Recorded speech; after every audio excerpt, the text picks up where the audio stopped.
Avec Marinaro, avec Tony, Marinaro. Ho, ho, ho. Comment ça va? Oh, le ho, ho, ho, c'est parfait, on est rendu en décembre. Je me porte à ravir, merci de t'enquérir. Toi, t'as fait une petite sieste du côté gauche? J'ai vu ça. Qu'est-ce qui se passe? Ben oui, c'est ça. Ben, On n'a tu pas dormais, de. tu dormais paisiblement là, dans le corridor. Non, il n'y a plus de spirénette ici. OK. Tu sais, j'ai reçu un message via les réseaux sociaux il y a quelques semaines de ça. Un gars était fâché contre moi parce que T'as des cheveux et pas lui? je pétinais pas mes cheveux. Là. Parce que quoi? Parce que je pétine pas mes cheveux. Tu sais, je le laisse juste comme ça. Puis il a dit que je devrais pétiner mes cheveux. Puis je fais pas attention à mes cheveux. Es-tu Michael Douglas? Je sais pas. Le plus drôle dans tout ça, le gars qui m'a envoyé la photo, lui, il avait pas de cheveux. Ben voilà. Mais là, C'est souvent ça. Rivalité canadien-sénateur, elle existe bel et bien. Et c'est drôle, hein, les joueurs d'aujourd'hui, là, pas mal inconscients de comment ça se passait à une autre époque, disent « Oh oui, c'est normal qu'il y ait une rivalité, on joue tout le temps un contre l'autre. » Non, non, Armand, vous ne jouez pas assez un contre l'autre. Oui. C'est ça la vérité. Dans le temps, c'était rematch. Exactement. Et si les Jacobs n'étaient pas aussi pesants auprès de Gary Bettman et de la Ligue nationale, d'après moi, ça fait un petit bout qu'on aurait 8 divisions de 4 au lieu de 4 divisions de 8. Mais Boston jouerait avec Toronto, Ottawa et Montréal et il y aurait 6 matchs par année, non pas 4, entre chacun des intervenants des opposants d'une même division. C'est pas les 8 de l'époque, mais ça serait plus que les 4 d'aujourd'hui. C'est bon pour les rivalités, ça. Par contre, si tu te trouves dans une division qui est plus facile, tu as plus de chances de faire les séries. Pas nécessairement. Une division qui est plus difficile. Pas nécessairement. Tu peux faire la formule de série que tu veux après ça, là, puis les meilleurs vont rester. Et Gary Bettman pourrait, dans un truc comme celui-là, continuer de s'arranger pour qu'il n'y ait jamais ben de clubs canadiens dans le corridor. Je te donne un exemple. Tu as une division de 4 équipes. Oui. Elle est vraiment difficile. Oui. Tu as une autre division de 4 équipes. OK. Elle est beaucoup plus facile. Exemple, comme le serait la Californie et Vegas très bientôt. Tu es dans une division difficile. Tu joues contre chaque équipe. 6 fois. 6 fois, 8 fois. 6 fois? 6. Et Tu joues 18 des 84 matchs à l'intérieur de ta division. L'autre division, dont tu as une équipe plus faible d'une autre division qui peut rentrer, puis toi pas. Tu me suis-tu? Mais ça dépend. Ça dépend. Il faut pousser la réflexion. Il faudrait s'asseoir, faire le travail de dire qui rentre pas et pourquoi. Moi, là, si tu veux mon avis, tu as le champion de chacune des divisions qui est assuré d'une place en série, c'est tout. Après ça, tu t'en vas dans le principe des wild cards. Là. Fait qu'à ce moment-là... Je comprends. Tu comprends? Une chose, c'est sûr, que la Ligue nationale pour les rivalités, c'est pas aussi bon que ça l'a été. Ça, c'est sûr. C'est parce que tu as transposé une partie de la pression des séries en saison avec la parité. C'est parfait. Transpose une partie des rivalités que tu affectionnes en série. La formule des séries, là, la raison rose de cette formule-là, c'est d'avoir des rivalités naturelles. Mais ça fait en sorte que des meilleurs affrontent des meilleurs dès le premier tour, puis on est privé d'une finale entre les 2 meilleurs clubs au bout du compte. Mais la vraie raison de ça, Tony, c'est que cette formule-là permet de voir les clubs canadiens s'entretuer et s'éliminer d'eux-mêmes, puis de ne pas en avoir plus qu'un ou 2 dans le corridor. Moi, j'ai une solution. C'est facile, là. Ce soir, les Canadiens vont commencer 2 matchs en 2 soirs. Encore. Samedi, dimanche, 2 matchs en 2 soirs. Encore. La semaine prochaine, samedi, dimanche, 2 matchs en 2 soirs. Ça va arriver 4 fois d'ici le 23 décembre. La semaine après ça, samedi, dimanche, 2 matchs en 2 soirs. Oui. Fais les 2 en 2 contre la même équipe. Oui. Donc, si Montréal joue Ottawa... On va le faire contre Pittsburgh. Fais 2 en 2. Ouais. Tous les 2 matchs à Montréal. Comme ça, même tu sauves sur les voyages. Et là, la prochaine fois, tu fais 2 matchs, tu fais des 2 à Ottawa. 2 matchs en 2 soirs aussi. C'est comme ça que tu crées des rivalités. Et de toute façon, tu crées des rivalités. Qui a oublié les matchs canadiens-nordiques entre Noël et le jour de l'an? Personne. Bien là, le Canadien est rendu en Floride entre Noël et le jour de l'an parce que il faut faire Disney on Ice ou le Cirque du Soleil ou je ne sais pas trop. Là il faut rouler le building. Oui, je comprends tout à fait ça. Et là, ça tombe bien pour le Canadien parce qu'il y a beaucoup de Québécois qui vont être en Floride durant le temps des fêtes, notamment moi. Oui, et ça permet également à Gary Bettman de dire à ses propriétaires en Floride, il faut que vous continuiez dans la même division que le Canadien. Ils remplissent votre building 2 fois par année. Oui, puis en passant, là, le prix est beaucoup plus élevé. Maintenant, oui. Et qu'un match normal, ben oui. C'est un match premium, le Canadien. Dans les sections 100 pour le Canadien contre le Lightning, le 28 décembre, j'ai payé 240 US le billet. Quand même. Et contre les Panthères, la Floride, dans la section 100, c'est 280 US Quand même, le billet. Maintenant, sais qu'est-ce qui est bon pour les rivalités, par contre? Le format actuel des séries peut être bon parce que si les mêmes équipes dominent pendant 3, 4, 5, 6, 7, 8 ans, 2 va toujours jouer contre 3.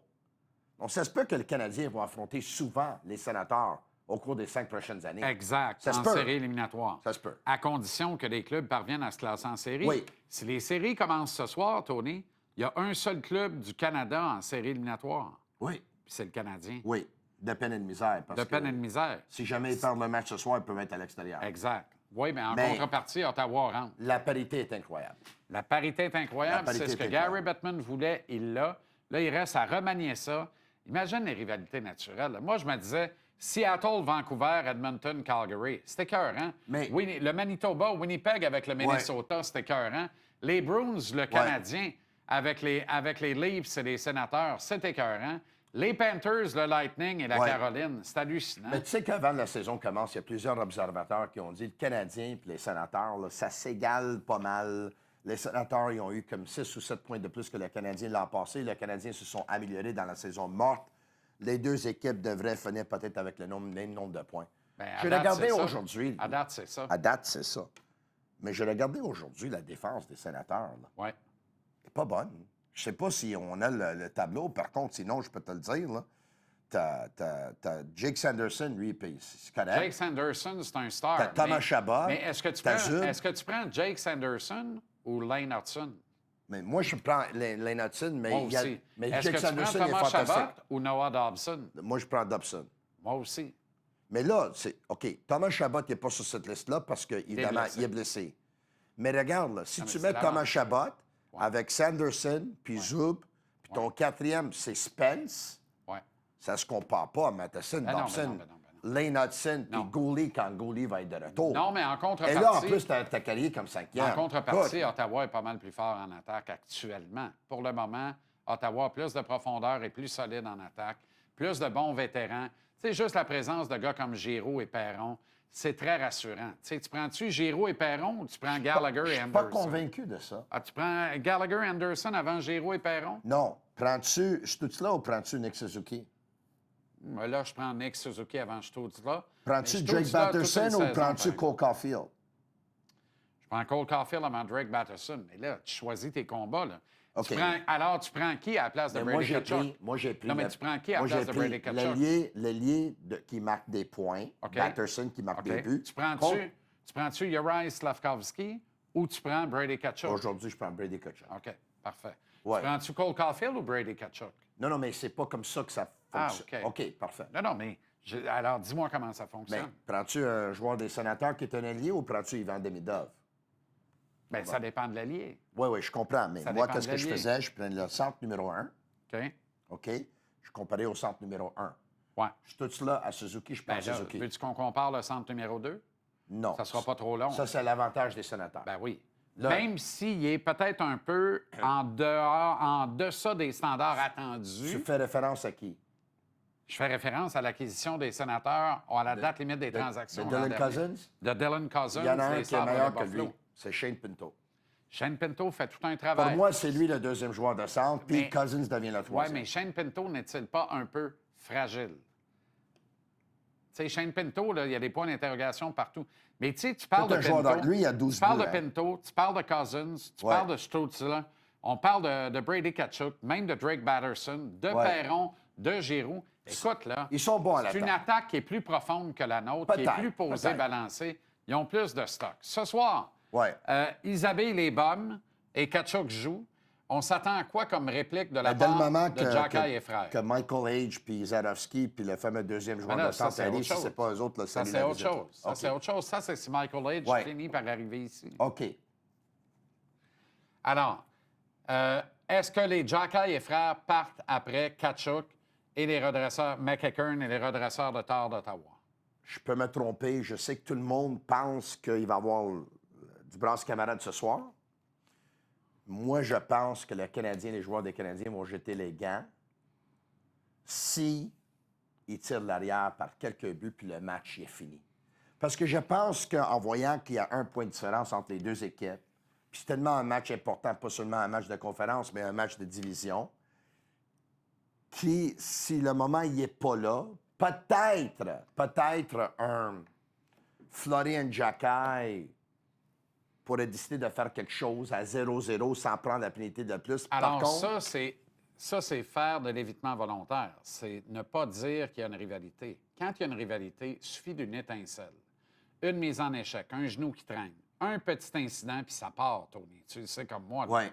Indépendamment de la position de classement, si les lumières s'éteignent, on va avoir tout un show. Écoute, la plupart des gens s'attendent pour dire qu'il va y avoir des combats ce soir. Est-ce que ça va être Curtis McDermott? Est-ce que Arbor Jacquet va lui-même proposer un combat à Curtis McDermott en voyant que selon le tableau, Arbor oui Jacquet a refusé un combat à Curtis McDermott exact. La dernière fois. Par contre, moi, je ne pense pas que ce serait une bonne idée. Non. Un, parce que Jacquet est en manque de confiance au niveau du coup de poing, au niveau du point.